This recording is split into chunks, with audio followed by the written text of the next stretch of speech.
this is Jeremy Tolman with T&H Realty Services. Recently I've taken several calls from investors that kind of tell me a similar story. It kind of goes something like this. It's like, hi, my name's Joe Investor, and I own several rental properties in Indianapolis. And I'm just really frustrated with my current property manager. I'm kind of exploring my options. So I'm just calling to see how you guys do things there. So, generally when I get that question, I follow up with a similar question each time, which goes something like this. So I ask them, so specifically, why aren't you happy with your current management company? And as you might imagine, I get a lot of different answers, some of which are very legitimate, some of which aren't. And for example, I may get an answer that goes something like, they've experienced some maintenance that seemed very legitimate, and they paid X amount of dollars, which seemed very legitimate. And in that case, I kind of come back and say, well, I'm not sure we're going to offer you a better solution. Maybe self-management is a better option for you. But there are a few different answers I hear most often concerning why investors are looking to change their management company.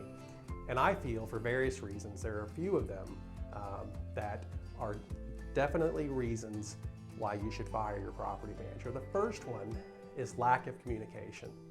Without question, communication, the lack of it, is the number one complaint I hear from investors about their property management company.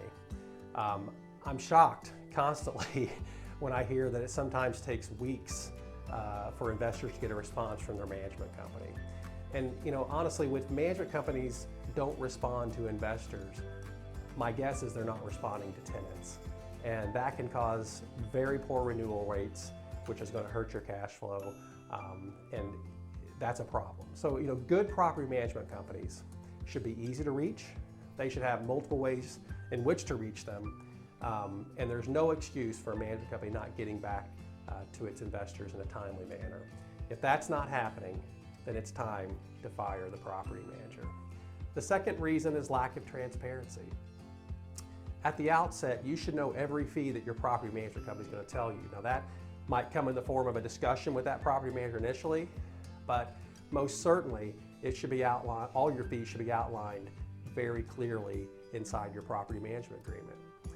In addition, you should have access to every work order that's charged against your account.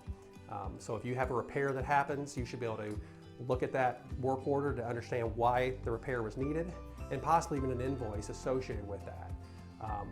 If you see charges to your account and your management company can't produce any documentation whatsoever about why you were charged for that, then it's probably time to fire the property manager.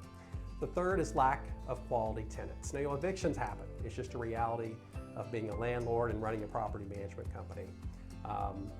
Oftentimes, very highly qualified tenants are placed into a home, and then life happens. They lose their job, they get sick, they go through a divorce, whatever. And so that's going to happen occasionally to any landlord that does this for any length of time. But however, if your property manager continually delivers you bad tenant after bad tenant, then they're probably not doing the proper screening. And if that happens, then it's probably time to fire the property manager. And the fourth reason is lack of accountability. No property manager is perfect. All of us make mistakes, but when a property manager makes a mistake, they need to stand up for it, own it, apologize for it, and then make it right.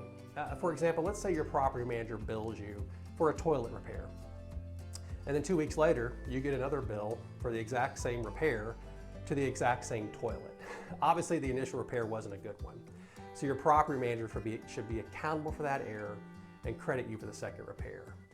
If they fail to do so, if they fail to take ownership and accountability for things, then it's probably time to fire your property manager. Again, no property manager is perfect, but I do think there are reasons why some property managers should be fired.